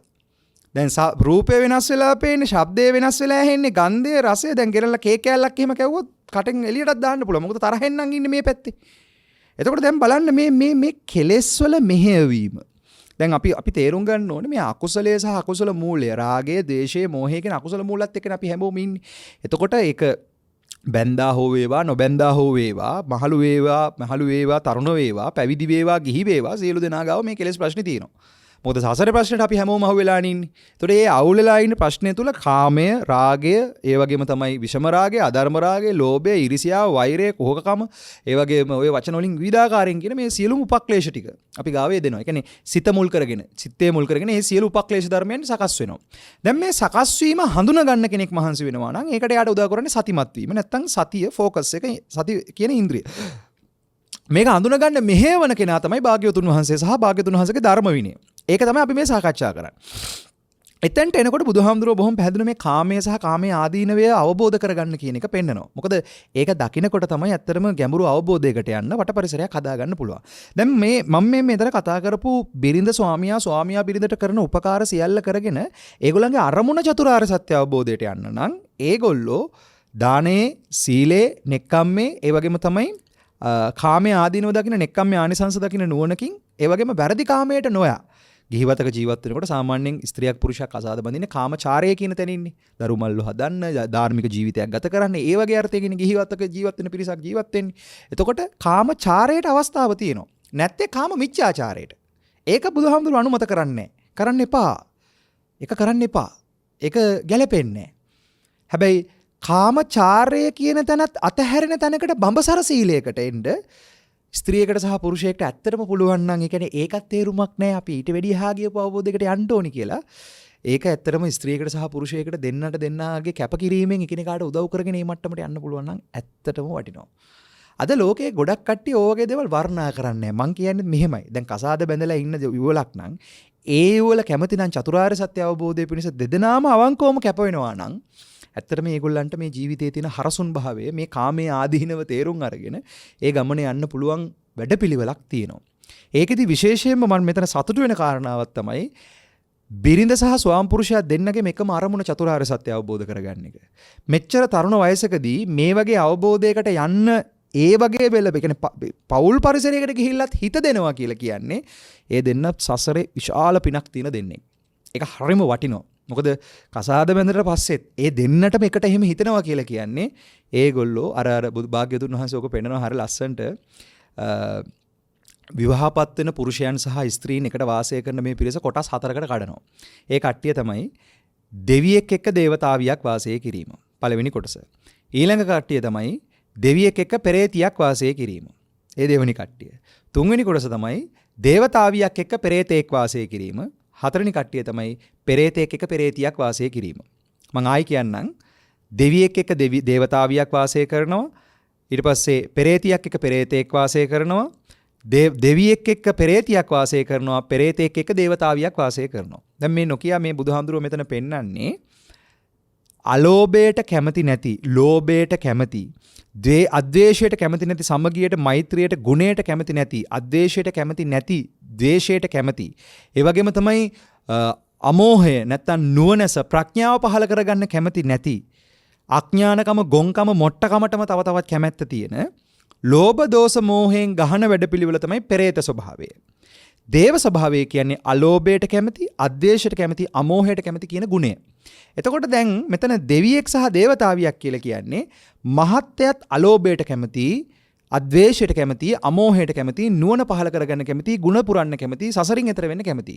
නෝනත් අලෝභයට කැමති, අද්වේෂයට කැමති, අමෝහයට කැමති, ගුණ පුරන්න කැමති, සසරින් එතර වෙන්න කැමති. අන්න දෙවියෙක් එක දේවතාවියක් වාසය කරනවා කියන අර්ථය. ඊළඟට කියනවා දෙවියෙක් එක්ක පෙරේතියක් වාසය කරනවා. මහත්යා අලෝභ අදෝස අමෝහ ගුණයෙන් කටයුතු කරන්න කැමති වෙනකොට නෝනා කැමති ලෝභ දෝෂ මෝහයෙන් කටයුතු කරනවා. දැන් එතකොට නෝනාව පෙරේතියක් වෙනවා, මහත්යා දෙවියෙක් වෙනවා. දෙවියෙක් එක්ක පෙරේතියක් වාසය කරනවා. ඊළඟට කියනවා නෝනා අලෝභයට කැමති, අද්වේෂයට කැමති, අමෝහයට කැමති, ගුණයට කැමති, සසරින් එතර වෙන්න කැමති. මහත්යා ලෝභයට කැමති, ද්වේෂයට කැමති, මෝහයට කැමති, ඒවට කැමති නැහැ. එතකොට අර සසරින් එතර වීමට කැමති නැහැ. එතකොට අන්න ලෝභ දෝෂ මෝහයට බර වෙච්ච මහත්යා පෙරේත වෙනවා. අලෝභ දෝෂ අමෝහ ගුණයට කැමති වෙච්ච නෝනා දේවතාවියක් වෙනවා. ඊට පස්සේ කියනවා මහත්යාත් ලෝභ දෝෂ මෝහ සහගත වැඩ පිළිවෙලට කැමති, නෝනත් ලෝභ දෝෂ මෝහ සහගත වැඩ පිළිවෙලට කැමති. නෝනයි දෙන්නම අන්න පෙරේතියක් සහ පෙරේතයෙක් එකට වාසය කරනවා කියන එක. ඉතින් ඕක තමයි ලෝකේ තියෙන සාමාන්‍ය කතාව. මොකද ඔය චරිත ස්වභාව වෙනස් වෙනවා. දැන් සමහරලාට ඔය මට මතකයි ඒ දවස්වල අපේ කැම්පස් එකේ යාළුවෝ හිටියා. දැන් සමහරු බැඳලා. ඒ මගේ යාළුවෝ ඒගොල්ලෝ බඳින්න කලින් ඉතින් නෝනලා මහත්තයලා හරීම දැන් මහත්තයා පින්කම් කරන්න ඉරුදිනවා. නෝනත් ඒවට කැමතියි. හැබැයි කාලයක් යනකොට මහත්තයා පින්කම් වල ටිකක් නැඹුරු වෙලා වැඩිපුර යනකොට ඔන්න නෝන දැන් බකට් දානවා ඒකට. ඒ නෝන කැමති නෑ ඒවට. නෝන කැමති අර පොඩ්ඩක් තරන් හිටිය හැමති ඕනට ඩියන්න එපා. භාවනා කරන්න ඕනට ඩියන්න ඕනේ. ඒ වගේ අර දැන් ඔය ස්වභාව තියෙනවා සමාජයේ. ඒ කියන්නේ ඒව වෙනවා. මොකද මගේ කරගෙන තියාගන්නනේ කැමැත්ත තියෙන්නේ. දැන් ඔතන ඇත්තටම අපි පොඩ්ඩක් ප්‍රශ්නේ බැලුවොත්, මෙතන ඇත්තම කතාව බැලුවොත් මට මගේ කරගෙන ඇත්තටම මේක තියාගන්න පුළුවන්ද? එහෙම පවතින දෙයක්ද මේ තියෙන්නේ? කියන ප්‍රශ්නේ බැලෙන තැනකට. කියන්නේ මේ සසර තියෙන අවිනිශ්චිතතාවය අත්දකින්න තැනකට අපි වෙහෙසෙනවා නම්, ඒක තේරුම් ගන්න මහන්සි වෙනවා නම්, ඔන්න ඔතනින් තමයි ඇත්තටම මේ නෝනා සහ මහත්තයා, බිරිඳ සහ ස්වාමි පුරුෂයා කියන දෙන්නට චතුරාර්ය සත්‍ය අවබෝධය පිණිස යන්නට වට පරිසරය හදා ගන්න පුළුවන් හොඳම තැන. මෙතනින් ආරම්භයක් ගත්තොත්, ඒ කියන්නේ අපේ ජීවිතවල, ඒ කියන්නේ මුලින්ම තමන්ගේ අවිනිශ්චිතතාවය සහ තමන්ගේ ජීවිතයේ අර සතර පෙර නිමිති කියන ස්වභාවය, මහල්ලෙක්, ලෙඩෙක්, මලමිනියක්, පැවිදුරුවක් කියන සතර පෙර නිමිති දර්ශනය වීම සහ සතර පෙර නිමිති තමන්ගේ ජීවිතයට දැනෙන්න ගන්නවා නම්, තමන්ගේ ජීවිතයේ තියෙන අවිනිශ්චිතතාවයත් අත්දකින්නවා නම්, මම මගේ නෝනාගේ අවිනිශ්චිතතාවයත් අත්දකින්න පටන් ගන්නවා. නෝනාගේ අවිනිශ්චිතතාවයක් දකින්න ගන්නවා. ඒ නෝනා තමන්ගේ මගේ මහත්තයා කියන තැන අවිනිශ්චිතතාවය අත්දකින්න පටන් ගන්නවා. එතකොට අපිට පේන්න ගන්නවා මට ඕන විදිහට මේක පවත්වා ගන්න හැදුවට, මගේ මහත්තයාව මගේ නෝනාව මට ඕන විදිහට පවත්වා ගන්න හැදුවා මේක එහෙම පවත්වන්න බෑ. ඒක මට ඕන විදිහට වෙන එකක් නෙමෙයි. මොකද මට ඕන විදිහට නෙමෙයි නෝනා වයසට යන්නේ. මට ඕන විදිහට නෙමෙයි නෝනා ජරාවටපත් වෙන්නේ. මට ඕන විදිහට නෙමෙයි මහත්තයා වයසට යන්නේ. මට ඕන විදිහට නෙමෙයි මහත්තයා ජරාවටපත් වෙන්නේ. මේක තමයි අපි දෙන්නගේම ජීවිතයේ යථාර්ථය. මෙන්න මේ විදිහට එකිනෙකා සම්බන්ධව තමන් තුලින් සහ බාහිරින් මේ කියන දෙපැත්තෙම යථාර්ථය දකින්න කියන තැනකට කෙනෙක් පෙළඹෙනවා නම්, එතන තමයි මේ දෙන්නට චතුරාර්ය සත්‍ය අවබෝධ කරගන්න, එකිනෙකාට උදව් උපකාර කරගන්නත් වට පරිසරය හැදෙන තැන. මේක හරිම ලස්සනයි. එතෙන්ට එනකොට අර මම ඉස්සෙල්ලා කියපු අර උපකාරක මිත්‍රයා කියන තැනට, එකිනෙකාට උපකාර කරගන්න මිත්‍රයෝ දුන්නෙක් විදිහට ඒගොල්ලන්ට මේ ගමනේ යන්න පුළුවන් වෙනවා. එතකොට දැන් පවුලක් වෙලානේ තියෙන්නේ. අර මම ඉස්සෙල්ලා කියපු විදිහට නෝනා මහත්තයා නෝනා දිහා අර බස් එකෙන් බහපු නෝනායි මහත්තයා කතාව දැන් මතක් කරගන්න. ඇහෙන් දැක්ක හිතන්නකෝ දැන් මේ දෙනා බඳින්න කලිනුත් යාළු වෙනවා, තරහ වෙනවා, යාළු වෙනවා, තරහ වෙනවා. ඔහොම ඉඳලා දෙන්න එක තැනකදී තීරණය කරනවා අපි සදාකාලිකව එකට ඉමු. ඒ කියන්නේ මේ ජීවිත කාලේ මැරෙනකන් අපි දෙන්න එකට ඉමු කියලා. දැන් කසාද බැඳ කියලා හිතන්නකෝ. කසාද බැඳලා පස්සෙත් ඔය යාළු වෙන, තරහ වෙන කතන්දර ටික වෙනවනේ. දැන් පවුල් වුණාට පස්සේ දැන් පවුල් වෙන්නේ කොහොමද? ඇහැ, කන, නහය, දිව, කය මේ පංචකාමයේ විඳ ගන්න ඕනේ කියන තැනින්ම මේ පහම අවුල් කරගෙන තමයි පවුලක් බවට පත් වෙන්නේ. පවුල වුණාට පස්සේ දැන් පවුල් වෙච්ච තැන්වල පවුල් කඩාගෙන යන්න දඟලන්න ඕනේ නැහැ. නෝනා මහත්තයා නෝනට උදව් කරගෙන චතුරාර්ය සත්‍ය අවබෝධයට යන්න මහන්සි වෙනවා නම් දැන් ඒ පවුලම පන්සලක් කරගන්න. කොහොමද පන්සලක් කරගන්නේ? මේ පංචකාමයෙන් මෙතර වෙලා, මේ පැවැත්මේ තියෙන වැරද්ද අඳුනාගෙන මෙතනින්ම සසරින් මෙතර වෙලා යන්න අපි එකිනෙකාට උදව් කරගමු කියන අර්ථයෙන්. ආන්ගේ උපකාර කර ගැනීම කියන අර්ථය තමයි ශාසනයේ භාග්‍යවතුන් වහන්සේ පවා අනුමත කරන්නේ. ඒ නිසා තමයි දැන් විවාහ වෙන්න කලින් පුළුවන් නම් මේක හොයාගෙන මේ සසරින් එතර වෙලා යන්න කියන අර්ථය තමයි දේශනාවේ තියෙන්නේ. ඒක කොහෙවත් තියලා නැහැ. සරණ බන්ධනයකටවත් යන්න කියන එක. හැබැයි ගියොත් සරණ බන්ධනයකට එකිනෙකාට උදව් කරගෙන ඒ ගමනේ යන්න කියන අර්ථය භාග්‍යතුන් වහන්සේ පෙන්නනවා. ඒදිදී බුදුහාමුදුරුවෝ පෙන්වන හරේ ලස්සන අර්ථයක් සමසීලයෙන් යුක්තව දෙන්දෙනාගේම එකටම තම තමන්ගේ එකිනෙකාගේ සංවරත්වය දියුණු කරගන්න, ගුණාවබෝධය මතු කරගන්න, එකිනෙකාට උදව් කරන්න, සමසීලය දියුණු කරගන්න මහන්සි වෙන්න. සමයි කියලා කියන්නේ එකිනෙකාට සමව ඒ ගුණ වඩා ගන්න උපකාර කරගන්න කියන එක. සමසීලයක්, සමත්‍යාගයක්. දැන් මහත්යා යමක් දෙන්න, පූජා කරන්න, දානයක් දෙන්න කැමති නම් ඒකට නෝනට උදව් කරන්න කියනවා. නෝන යමක් දෙන්න, පූජා කරන්න, දානයක් දෙන්න ඒකට මහත්යට උදව් කරන්න. එකිනෙකාට උදව් කරගන්න කියනවා. සමත්‍යාගය පුරුදු කරන්න කියනවා. සමසීල, සමත්‍යාග, සම ප්‍රඥා. එකම ප්‍රඥාවක් මතු කරගන්න. හරියට එදා භද්‍රා කුමාරී පිප්පිලි කුමාරයයි වගේ දෙන්නටම තිබ්බේ උමනාව විමුක්තිය අවබෝධ කරගන්න. හැබැයි දෙන්නගේ දෙමාපියන්ගේ මෙහෙයුම යටතේ මේ දෙන්න කසාද බඳිනවා. හැබැයි ඒ කසාද බඳලා අවුරුදු 12ක් එක ඇඳේ වාසය කරනවා බඹසර සීලය කඩා ගන්න නැතුව. මෙතන බඹසර සීලය කියන්නේ ඒගොල්ලෝ කාමභෝගී ජීවිතය තුළ අර කාමාවචර එකතු වීම සිද්ධ කරන්නේ නැහැ. ස්ත්‍රියක් පුරුෂයෙක් සමග සිද්ධ කරන අර ස්පර්ශකාමයේ මුල් කරගත්තා වූ වැඩ පිළිවෙලට ඒ දෙන්නේ යන්නේ නැහැ. මොකද ඒ දෙන්නගේ මුහුණා වුණේ චතුරාර්ය සත්‍ය අවබෝධ කරගන්න ගමනට යනවා කියන එක. වැරදි කාමසේවණිය කියන එකට කොහොමද ගියේ නැහැ. දෙව්දුවක් වගේ ස්ත්‍රියක්, දෙව් පුතෙක් වගේ පුරුෂයෙක් වෙච්ච මේ භද්‍රා සහ පිප්පලී කියන අවුරුදු 12ක් එක සයනේ නිදා ගන්නවා දෙපැත්තේ දෙදෙනා සම්බන්ධව කාමසිතුවිලි ඇති කරගන්න නැතුව. මොකේ වුමනාවද? විමුක්තිය අවබෝධ කරගැනීමේ වුමනාව. ඒ කැපකිරීම. ඒ වගේ මේ ශාසනානුලෝමික බ්‍රහ්මචර්යාව වෙනුවෙන් කැප වෙන පිරිසක් ලෝකේ අවංකව ලෝකේ පහළ වෙනවා නම් එහෙම පිරිස බොහොම අතලොස්සයි. ඒ වගේම තමයි එහෙම කවුරු හරි කෙනෙක් අවංකවම මේ ප්‍රාර්ථනාව ගත්තොත්, චතුරාර්ය සත්‍ය අවබෝධ කරගන්න ඕනේ කියන දේ ප්‍රාර්ථනාව ගත්තොත්, ඒගොල්ලෝ අර විෂම කාමයේ අතහැරලා දානවා. විෂම කාමයේ පංචකාමයේ හොයන වැඩ පිළිවෙල අතහරිනවා. අතහැරලා සසරින් එතර වෙන විමුක්ති ඥානය පහළ කරගන්න දෙදෙනාට උපකාර කරගන්නවා. ඒ විදිහට අර ගැඹුරු ආධ්‍යාත්මික අවබෝධයක් කියන එකයි ඇත්තටම ශාසනය උගන්වන කල්යාණ මිත්‍ර සම්පත්තිය තුල විශේෂයෙන්ම බිරිඳක් සහ ස්වාම පුරුෂයෙක් කියන තැනට තියෙන අර්ථය. ඒක හරි ගැඹුරුයි. ඒක හරිම දාර්ශනිකයි. ඊටත් එහා ගියපු යථාර්ථවාදී අර්ථයක්. ඒ අර්ථය ජීවිතයට එකතු කරගන්න බුදුහාමුදුරන්ගේ අනුශාසනාව අඩුවක් නැතුව අපිට උදව් කරනවා වගේ පින්වතුනි. හැබැයි ඒ උපකාරය අපි කොච්චර අපේ ජීවිතයට එකතු කරගන්නවද? ඒක තුල අපි ඒ භාග්‍යවතුන් වහන්සේගේ අවවාදය තුල හික්මෙන්න අපි කොච්චර දක්ෂ වෙනවද කියන එක තම තමන්ගේ හෘද සාක්ෂියත් එක්ක ප්‍රශ්න කරගෙන යන්න ඕනේ කාරණාවක්. අද සමාජයේ පැත්තට ආවොත්, විශේෂයෙන්ම ලාංකීය සමාජයට ආවොත්, අද අපේ ඉන්න තරුණ දරුවෝ ආදරය කරන්න දන්නේ නැහැ. ඒගොල්ලෝ ආදරය කියලා හිතාගෙන ඉන්නේ පිස්සු කාමයට. ඒගොල්ලෝ ආදරය කියලා හිතාගෙන ඉන්නේ විෂම රාගයට. ඒ වගේම තමයි සමහර පිරිමි දරුවන්ට ස්ත්‍රීන්ව පේන්නේ කෙලිබඩු විදිහට. ස්ත්‍රීන්ට පුරුෂයන්ව පේන්නේ කෙලිබඩු විදිහට. එතකොට මේ මොකද වෙලා තියෙන්නේ? මේක තමයි සමාජ පරිහානිය. පරිහානිය තියෙන සමාජ නෙමේ, පරිහානිය තියෙන මිනිසුන්ගේ හිත්වල. හිත් අධාර්මික වෙනකොට, ගුණයෙන් පිරිහෙනකොට, ඒ මිනිස්සුන්ගේ හදවත් පිරිහෙනකොට, මනුෂ්‍යත්වයේ නැති වෙලා යනකොට, පවට ලැජ්ජා බය කියන ගුණධර්ම නැති වෙලා යනකොට, බැරද්දට තියෙන බය නැති වෙලා යන නිසාම තව වැඩිපුරම දස අකුසලයෙන් මුල් කියන කාරණාව මුල් කරගෙනම පාප දුෂ්චරිත පාපකාරී ක්‍රියාකාරකම් වලට નિરાයාසයෙන්ම ඇදිලා යනවා. සාමාන්‍ය ස්වභාවය තුළ අපේ මනස පවට හරි බරයිනේ මගේ පින්වතුනි. පිනකට බර කරගන්න, යහපතකට බර කරගන්න, ගුණයක් දියුණු කරගන්නවා කියන එක ලේසි නැහැ. එතකොට එතෙන්ට ගේන්න ඒ ස්වාමියා සහ බිරිඳ වෙච්ච තැනක් ඇත්නම්, එකිනෙකාට උපකාර කරගෙන මේ ගමන යන තැනකට ආදරය කියන තැන ගේන්න පුළුවන් නම්, ආදරය කියන වචනේ තියෙන ගැඹුරු අර්ථයක් අපිට ගන්න පුළුවන්. ඒ තමයි එකිනෙකාට ආධාර කර ගැනීම. මොකක් පිණිසද? එතරවීම පිණිස, ගුණ අවබෝධයේ පිණිස.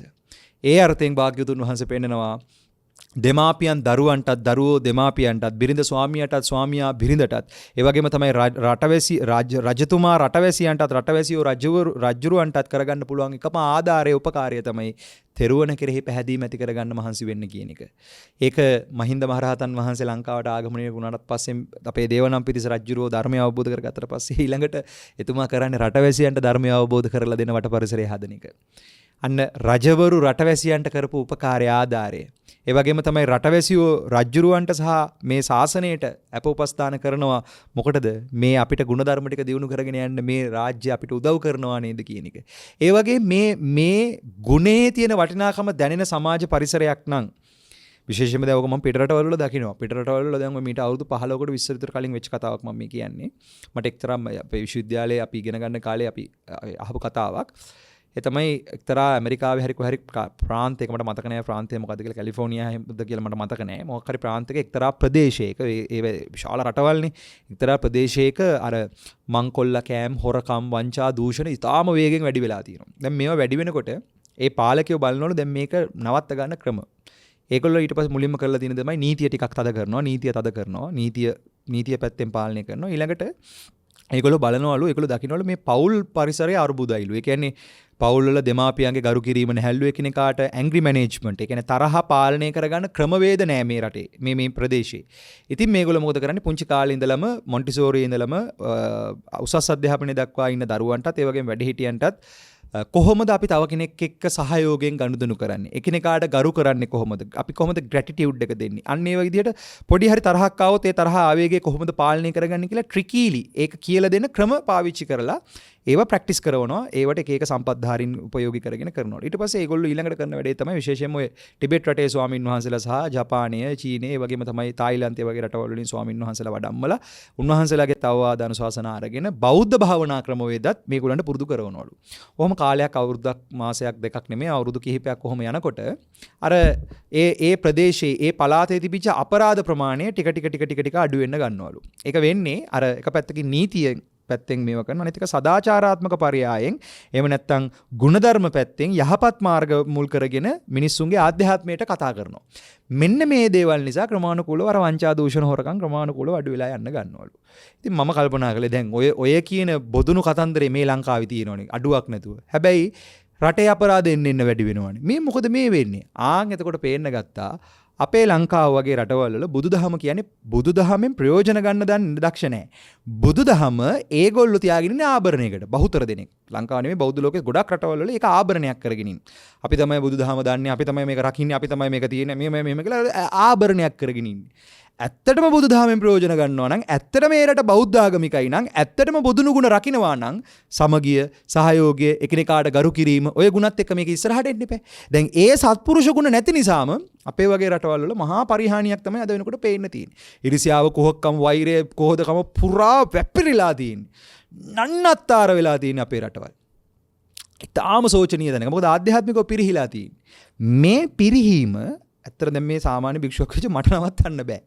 මට පුළුවන් මගේ පැත්තේ වෙන පිරිහීම නතර කරගන්න විතරයි. මොකද මගේ පැත්ත අපිරිසුදු වෙනකොට ඒ අපිරිසුදු භාවයෙන් පිරිසුදු වෙන්නේ. ඒ අපිරිසුදු භාවය දුරු කරගන්න මට මගේ පැත්තෙන් බුදුදහම ප්‍රායෝගික කරගන්න එක විතරයි මට කරගන්න පුළුවන්. ඒකට ඒ යන ගමනේ තියෙන අත්දැකීම තමයි මමත් ඔය තව කාට හරි බණක් කියනෝ නම් කියලා හරි කියන්නේ. මොකද මට රට හදන්න බෑ. රටේ ඉන්න මිනිස්සු දැනගන්න ඕනේ හැදෙන්න. එතකොට ඒ හැදෙනවා කියන තැනද කියන්නේ කවුරුත් කරනකම් බලාගෙන ඉන්න කන්නේ මේ තම විසින් කරගන්න ඕනේ වැඩක්. දැන් අර කියපු ප්‍රාන්තරයේ පාලකයෝ ඒකට සපෝට් කළා විතරයි. ඒ මිනිස්සුන්ට ගුණධර්ම ටික හදාගන්න ආධ්‍යාත්මික වශයෙන් හික්මෙන්න අවශ්‍ය කරන පරිසරය හදලා දුන්න විතරයි. ඒතකොට අද පිටරටවල ඉන්න ගොඩක් කට්ටිය මේ කතාව දන්නවා. මොකද ඒගොල්ලෝ දකිනවා ඒ පාලකයෝ ඇත්තට මේකට උදව් කරනවා කියන එක. නමුත් අද වෙනකොට අපේ වගේ රටවල් වල මොකද්ද අවාසනාව තත්ත්වයක් කියන්නේ පාලකයා උදව් කරනවද නැද්ද කියන එක මට කියන්න තේරෙන්නේ නැහැ. මොකද මම පාලකයෝ ඇසුරු කරන්නේ නැති නිසා. මෙතන තියෙන කතාව තමයි එකිනෙකාට උපකාර කරගෙන පාලකයෝ රටවැසියන්ට වේවා රටවැසියෝ පාලකයන්ට වේවා ඒ වගේම තමයි බිරිඳ ස්වාමිපුරුෂයාට වේවා ස්වාමිපුරුෂයන් බිරිඳෑවරුන්ට වේවා බිරිඳෑවරුන් ස්වාමිපුරුෂයාට වේවා දරුවන් දෙමාපියන්ට වේවා දෙමාපියන් දරුවන්ට වේවා එකිනෙකාට මේ ගුණධර්ම ටික දියුණු කරගන්න යහපත දියුණු කරගන්න ජීවිතාවබෝධය මතු කරගන්න විමුක්තිය පහළ කරගන්න උපකාර කරන තෙරුවන සම්බන්ධව එකිනෙකාට උපකාර කර ගැනීමක් තියෙනවාද කියන එක බලන්න කියන එක. එතකොට ඒ තෙරුවන් ගුණේ තියෙන සමහර තෙරුවන් ගුණවල තියෙන සමහර දේවල් මම දකිනවා පිටරටවල විශේෂයෙන්ම අද ලෝකයේ වේගයෙන්ම බෞද්ධ ආගම ව්‍යාප්ත වෙලා යනවා විශේෂයෙන්ම පිටරටවල. ඒ රටවල වල මිනිස්සු මේ මනුස්සකම කියන එකට තැනක් දීලා තියෙනවා. මානව නීතියට නෙමෙයි තැන දීලා තියෙන්නේ මානව ධර්මයට. ඒ වගේම තමයි පවට ලැජ්ජා බය කියන ගුණය, එකිනෙකාට ගරු කර ගැනීම කියන ගුණය, වැරද්ද නම් කවුරු කළත් වැරදි කියන එක. නීති ආධිපත්‍ය ආරක්ෂා කරන එක. මේ වගේ මේ මිනිස්සු ගහව තියෙන්න ඕනේ මේ සමාජ දේශපාලනික පරිසරය තුළ ආධ්‍යාත්මික ගුණ වගාවක් වැඩි දියුණු කරගන්න වැඩපිළිවෙලක්. ඒ වැඩපිළිවෙල තුළ එකිනෙකාට උදව් කරගෙන විමුක්තිය පිණිස කැප වෙනවා නම් ඒ උදෙසා ස්වාමියා බිරිඳටත් බිරිඳ ස්වාමියාටත් එකිනෙකාට අන්‍යෝන්‍ය වශයෙන් ආධාර කරගන්න පුළුවන් නම් ඒක තමයි නියම ආදරය බවට පත් වෙන්නේ. නැත්තම් පැවැත්ම තුළ රාගය, කාමය, රාගය, ලෝභය මේ දේවල්ම මුල් කරගෙන වැරදි වැඩපිළිවෙලම මුල් කරගෙන අපි බැඳීම කියන එකම කන්ටිනියු කරගෙන දිගට යන්න මහන්සි වෙනවා නම් තමන් ගාව දැන් තියෙන බැඳීමෙන්ම අවබෝධය මතු කරගන්නට මහන්සි නොවෙනවා නම් වෙන හානිය තමයි අර ඒ කාලේ අපි අහපු සින්දුවක් තියෙනවා. ආදරය සුන්දර වරදකි. ආදරය කියන්නේ පැවැත්ම තුළ සුන්දර වැරද්දක්. කිසිදා සමාවක් නම් නැති. ඒ කියන්නේ කාමය මුල් කරගත්ත ආදරේ නැත්තම් ඔය කියන බැඳීම කියන කාරණාව වැරදි පැත්තකට නඹුරු කරගෙන යනවා නම් ඒක සුන්දර වැරද්දක්. මේක හරි සුන්දරයි වගේ පෙනුනට එතන තියෙන වැරද්දක්. කිසිදා සමාවක් නම් නැතේ. මේ සංසාරේ අපි මේ බැඳීම් වල යන තාක්කල් සමාවක් නන්නේ. ඒක නිසා මේක වැරද්ද අඳුනගෙන මට පෙන්නලා ආලේ හැටි නුඹ දුන්නු දුක හොඳටම ඇති කියලා. දැන් ඒක ওই කාලේ කියපු විරහ ගීතයක් නේ අපි කියන්නේ බූට් සින්දු කියලා. බූට් සින්දුවක් කියලා ගන්නවට එහා ගිහලා අපිට පුළුවන් මේකෙන් ගැඹුරු අර්ථයක් ගන්න. මේ පැවැත්ම තුල බන්ධනය කන්ටිනියු කරගෙන යන වැඩපිළිවෙලම සුන්දර වැරද්දක්. ඒක කිසිදාවක් සමාවක් නම් හම්බෙන්නේ ගන්න මේ මොකද සංසාරයට හිර වෙච්ච අහිංසක සතෙක් සසරට හිර වෙලා යන සතෙක් අනාථ වෙලා ඉන්න සත්වෙක් කිසිදා සමාවක් නම් නැතේ කෙනෙක් හැබැයි මේ ආලේ වැරද්ද පැවැත්ම වැරද්ද එකිනෙකාට ආධාර කරගනිමින් ජීවිත අවබෝධය මතු කර ගැනීම පිණිස කැපවෙමින් ඒ කියන්නේ ඒ ආදරය කියන තැනින්ම එකිනෙකාට ආධාර කරගන්න තැනකට යුතුයකම් වගකීම් ටික ඉෂ්ට සිද්ධ කරන්න ගුණයන් දියුණු කරගන්න එකිනෙකාට සසරින් එතර වීම පිණිස විමුක්තිය පිණිස තෙරුවනේ වටිනාකම පෙන්වලා දෙන තැනට මේ ආදරයම ආධාරයක් කරගන්න පුළුවන් නම් මට පෙන්නලා ආලේ හැටි මේ සංසාරයේ නැමැති ආලවෙවි යන වැඩපිළිවෙලේ තියෙන වැරද්ද අඳුනාගෙන මේ සසර දුක විඳ විඳ යන ගමනින් මෙතර වෙනවා. නුඹ දුන්නු දුක හොඳටම ඇති. සංසාර දුක ඉවර කරන්න පුළුවන් වෙනවා. ආන් එතෙන්ට පරිසරය හදාගන්න බැඳලා අවුරුද්දක් යන වෙලාවේ මේ නෝනටයි මහත්තයටයි පුළුවන් වෙනවා නම් ඒක තමයි මේ ධර්ම දානමේ පින්කමේ අපි බලාපොරොත්තු වෙන කාරණාවත්. ඒක නිසා එකිනෙකාට උදව් උපකාර කරගන්නවා කියන තැන අර්ථය මහා උත්කෘෂ්ටයි මගේ පින්වතුනි. මෙතන මේ හැඟීම දැනෙන තරමටම මේ අවබෝධය විවර වෙන තරමටම ඇත්තටම බැඳීම වදයක් කරගන්න නැතුව බැඳීම තුලින්ම අවබෝධයකට යන්න පුළුවන් හැකියාවත් ඒ බන්ධනයම සසරින් මෙතර වෙන තැනකට නිදහස් වෙන තැනකට මේක ගේන්න පුළුවන් හැකියාවත් අනිවාර්යයෙන්ම ලැබෙනවා. ඒ අර්ථයෙන් බුදුහාමුදුරුවෝ පෙන්නනවා ස්ත්‍රියක් වේවා පුරුෂයෙක් වේවා කසාද බැඳලා විවාහ සරණ බන්ධනයකින් යුක්තයි නම් සම සීලයකින් යුක්තව සම ත්‍යාගයකින් යුක්තව සම ප්‍රඥාවකින් යුක්තව කටයුතු කරන්න මහන්සි වෙන්න ඒ උදෙසා කැප වෙන්න කියලා. ඉතින් ඒ අර්ථයෙන් හරිම සතුටුයි තරුණ යුවලක් වෙන්න ඇති මේ දෙන්න. ඉතින් ඒගොල්ලෝ ධර්මානුශාසනාවක් කරගන්න ඕනේ කියලා නිදුක් නිරෝගී චිරජීවනයත් ඒ වගේම චතුරාර්ය සත්‍ය අප්‍රමාදීවම චතුරාර්ය සත්‍ය අවබෝධ කරගන්නත් ලැබෙන්න කියලා ඒ ඇත්තෝ තමන්ගේ විවාහ වෙලා අවුරුද්දක් යන වෙලාවේ මේ කරන ප්‍රාර්ථනාව වෙන කට්ටිය සමහර වෙලාවට කෙනෙක්ට විවාහය සම්බන්ධව ඇනිවර්සරි පාර්ටි එකක් ඕගනයිස් කරන්න පුළුවන්. එහෙම නැත්නම් වෙන මොකක් හරි එකක් කරන්න පුළුවන් හැකියාව තියෙද්දී තමන්ටත් අනුන්ටත් සියලු දෙනාටම යහපතක් වෙන්න කියලා ධර්ම දානමය පින්කමක් කරනවා. සියලු ලෝක සියලු සත්‍යයන්ට යහපතක් වෙන්න කියන අර්ථයෙන්. ඉතින් ඒකට ඒ ජීවිත අවබෝධය තුලින් චතුරාර්ය සත්‍ය ධර්ම අවබෝධයක් මතු කරගෙන මේ ගමනේ යන්නට අද දවසේදී මේ කරපු ධර්මානුශාසනාව භාග්‍යතුන් වහන්සේගේ අවවාද කිහිපයක් මේ වෙලාවේදී මතක් කරලා මේ ජීවිතයේ යථාර්ථය යථාකාරයෙන් අවබෝධ කරගන්න වෙහෙසෙන්න කියන අර්ථයත් මේ වෙලාවේදී මතක් කරලා සිද්ධ කරන්න යෙදුණු මේ අනුශාසනාවට සහ සම්බන්ධ වෙච්ච හැමදෙනාටමත් ඒ අනුග්‍රහය දක්වපු පින්වත් හැමදෙනාටමත් තෙරුවනේ අනන්ත ආශිර්වාදයේ රැකවරණය නිරන්තරයෙන්ම ලැබේවා. සිව්වරිසස් ඥාන දර්ශනීය පහල කරලා සසරින් එතර වීම පිණිසම හැමදෙනාටම හේතුපත්‍ය පරිසරය සැකසේවා කියලා තෙරුවනේ අනන්ත ආශිර්වාදයේ නිරන්තරයෙන් ප්‍රාර්ථනා කරන්නට යෙදෙනවා. ඔබ ගාව තියෙන දෙමාපියන්ට බන්ධනයක් ඇත්නම් දරුවන්ට බන්ධනයක් ඇත්නම් නෝන මහත්තයන්ට විවාහ බන්ධනයක් ඇත්නම් මේ සෑම බන්ධනයක්ම එකිනෙකා සමග තියෙනා වූ මේ බන්ධනයම එකිනෙකාට උපකාර කරගන්න පරාර්ථ චර්යාවක් තුලට දක්වා දියුණු කරගන්නත් ඒ පරාර්ථ චර්යාව කියන ගුණය තුලින්ම සසර දුක විනිවිද දකින්න විමුක්ති ඥාන දර්ශනීය පහල කරලා ඊතර වීම පිණිසම මහා උපකාරයක් කරගන්නට ඒ උදෙසා තෙරුවනේ ආශිර්වාදය බුද්ධ රත්නයේ ආශිර්වාදය ධර්ම රත්නයේ ආශිර්වාදය සංඝ රත්නයේ ආශිර්වාදය නිරන්තර ඔබ හැම දිනාටම ලැබේවා. අනන්ත වූ අප්‍රමාණ තෙරුවනේ අනන්ත ගුණයෙන් සියලු දෙනාට ජීවිතයේ යථාර්ථය අවබෝධ වේවා. සසරින් ඊතර වීම පිණිසම වට පරිසරය සැකසේවා. නිවනින්ම නිවී සැනසීම පිණිසම හේතු වාසනා වේවා කියලා ප්‍රාර්ථනා කරන්නට යෙදෙනවා. ඉතින් සහ සම්බන්ධ වෙච්ච හැම දිනාට බොහොම පිං මේ කරුණු කාරණාවන් විග්‍රහ කරගන්නකොට අපි අනුපූර්ව ප්‍රතිපදාව අනුපූර්ව ශික්ෂාවක් මුල් කරගෙනයි මේ සාකච්ඡාව යන්නේ. එතකොට බුදුහාමුදුරුවෝ බොහොම පැහැදිලිව පෙන්නනවා ලෝකයා ඉන්න අසත්පුරුෂ වැඩපිළිවෙලක ඒ අසත්පුරුෂ වැඩපිළිවෙලෙන් සත්පුරුෂ පදනම අපි හදා ගන්න ඕනේ. සත්පුරුෂ ගුණය කියන තැනට අපි එන්න ඕනේ. ඒ සත්පුරුෂ ගුණය කියන තැනට එනකොට මනුස්සකම කියන එක මනුෂ්‍ය ධර්මය, පවට ලැජ්ජා බය කියන දේව ධර්මයත් ඒ වගේම තමයි බ්‍රහ්ම විහරණය, මෙත්තා කරුණා මුදිතා උපේක්ෂා කියන සිව් බ්‍රහ්ම විහරණයන් දියුණු වෙන්නට ඕනේ.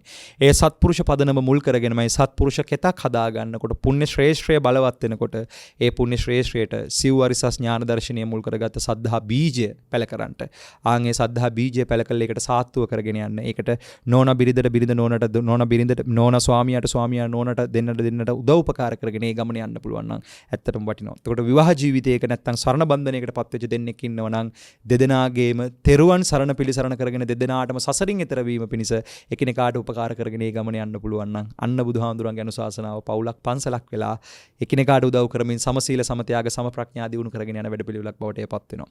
ඉතින් ඒ අර්ථයෙන් සත්පුරුෂ ධර්මය ගුරු කරගෙන උතුම් ආර්ය විනය ප්‍රතිවේද කරලා සසරින් මෙතර වීම පිණිස ඒ ගුණ අවබෝධය සලසා ගන්නට මේ කලා වූ ධර්මානුශාසනාවත් ඒ හැම දිනාටමත් උපනිශ්‍රයක් වේවා.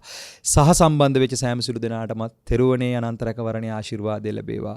උතුම් සිව්වරිසස් ඥාන දර්ශනය පහළ කරලා නිවනින්ම නිවී සැනසීමටම හේතු වාසනා වේවා කියලා ආශිර්වාද කරන්නට යෙදෙනවා. සහ සම්බන්ධ වෙච්ච හැම දිනාටම තුනුරුවනේ අනන්ත ආශිර්වාදය ලැබේවා. තෙරුවන් සරණයි. හොඳයි පින්වතුනි, අද දවසේදී මේ ධර්මානුශාසනාව සිද්ධ කරන්නට අනුග්‍රහය දක්වලා තියෙන ඇමරිකාවේ කැලිෆෝනියා ප්‍රාන්තයේ පදිංචි ශියාන් අකලංක ජයනාත් මහතා සහ රවින්ද්‍රා සුලක්ෂණී මහත්මිය විසින් ඇමරිකාවේ කැලිෆෝනියා ප්‍රාන්තයේ පදිංචි ශියාන් අකලංක මහතා සහ රවින්ද්‍රා සුලක්ෂණී මහත්මිය විවාහ වී 2021 දෙසැම්බර් මාස 11 වන දින අද දිනට වසරක් සපිරීම නිමිත්තෙන් ඒ දෙපළට ආශිර්වාද කිරීම අරමුණු කොටගෙන නිදුක් නිරෝගී දීර්ඝායුෂ සම්පත්තියෙන් උතුම් චතුරාර්ය සත්‍ය ධර්මාවබෝධයම සාක්ෂාත් වේවා කියන හැඟීමෙන් තමයි මේ උතුම් ධර්මානුශාසනාව සිද්ධ කරන්නේ. ශියාන් අකලංක මහතාගේ දෙමාපියන් තුළ පවුලේ සැමට රවින්ද්‍රා සුලක්ෂණී මහත්මියගේ දෙමාපියන්ටත් නිදුක් නිරෝගී සුවපත් භාවයම ලැබේවා. චතුරාර්ය සත්‍ය ධර්මාවබෝධයම සැලසේවා. දෙපාර්ශ්වයෙන් පවුල්වල මියගිය ඥාතීන්ට මේ ධර්ම ශ්‍රවණය කිරීමෙන් ලැබුණා වූ සියලුම කුසල් පුණ්‍ය ආශිර්වාදයන් අනුමෝදන් වී සුවපත් භාවයේ සැලසේවා. නිවනින්ම නිවී සැනසීමට හේතු වාසනා වේවා කියලා මිය පරලොවගිය සෑම සිළු දෙනාටමත් සුජීවත්ව වාසය කරන හැම දෙනාටමත් පුණ්‍යානුමෝදනා කරන්නට යෙදෙනවා. සබ්භීතියෝ විවජ්ජන්තු සබ්බ රෝගෝ විනස්සතු මාතේ භවත්වන්තරායෝ සුඛී දීඝායුකෝ භව බෞතු සබ්බ මංගලං රක්ඛන්තු සබ්බ දේවතා සබ්බ බුද්ධානුභාවේන සදා සුත්ති භවන්තු තේ බෞතු සබ්බ මංගලං රක්ඛන්තු සබ්බ දේවතා සබ්බ ධම්මානුභාවේන සදා සුත්ති භවන්තු තේ බෞතු සබ්බ මංගලං රක්ඛන්තු සබ්බ දේවතා සබ්බ සංඝානුභාවේන සදා සුත්ති භවන්තු තේ සසංගසියල් බඹලොව වසන දෙවියනි උරඟ ගුරුළු යක්බෝ නරාසුරයිනි නොළඟ මෙළඟ දිය ගොඩ සෞසතුනි සමග මෙපින් අනුමෝදං සමසිතිනි වාත දෙරණට පටන් නොහැරම අකනිටා බඹලොව පටන් භූතයක්සෙන් බෙසන පිසසුන් මැසි මදුරු කුරු කුහුඹුවන් සතත මෙතහස මෙදහසුන් යුත් හිතමිතුරුන් ඇති යහළුවන් අපේ ගුරුවර දෙමාපිය සහ සියලු නෑසියෝ නිවන් දකින්නට ගනිත්වා මෙපින් උදේට පායන හිරු දෙවියන්ටයි සවසට පායන සඳ දෙවියන්ටයි අප සමගේ ගුරුවර දෙමාපියන්ටයි සිහිකර පිං දෙමු නිවන් දකින්ටයි අප සැම ඇති දැඩි කළ දෙමාපියන්ටයි නිපුණ පුහුණු කළ ගුරුද ගුරුන්ටයි මෙසියලු සක්වල වසනා බ්‍රහ්මදේව මනුස්ස සතරං අපාගත සියලු ලෝක සියලු සත්වයන්ටයි සිහිකර පිං දෙමු මෙත් සිතකින් නිවන් දකින්ටයි බුද්ධ රතනානුභාවේන ධම්ම රතනානුභාවේන සංඝ රතනානුභාවේන සබ්බ දුක්ඛං විනස්සතු බුද්ධ රතනානුභාවේන ධම්ම රතනානුභාවේන සංඝ රතනානුභාවේන සබ්බ බයෝ විනස්සතු බුද්ධ රතනානුභාවේන ධම්ම රතනානුභාවේන සංඝ රතනානුභාවේන සබ්බ රෝග විනස්සතු සබ්බේ බුද්ධා බලප්පත්තා පච්චේකා නංචයං බලං අරහන්තා නංච තේජේන රක්කං බන්දාමි සබ්බසෝ අභිවාදන සීලිස්ස නිච්ඡං වද්දා පචායිනෝ චත්තාරෝ ධම්මා වඩ්ඩන්ති ආයුවන්නෝ සුඛං බලං ආයුරාෝග්‍ය සම්පatti සග්ග සම්පatti මේවච අතෝ නිබ්බාන සම්පatti මිනාතේ සමිජ්ජතු සුවිසි අනන්තෝ ගුණ බලයෙන් උතුම් චතුරාර්ය සත්‍ය ධර්මාවබෝධයම සැලසේවා. සුවපත් වේවා. තෙරුවන් සරණයි. ද්වේෂක්ඛයෝ නිබ්බානං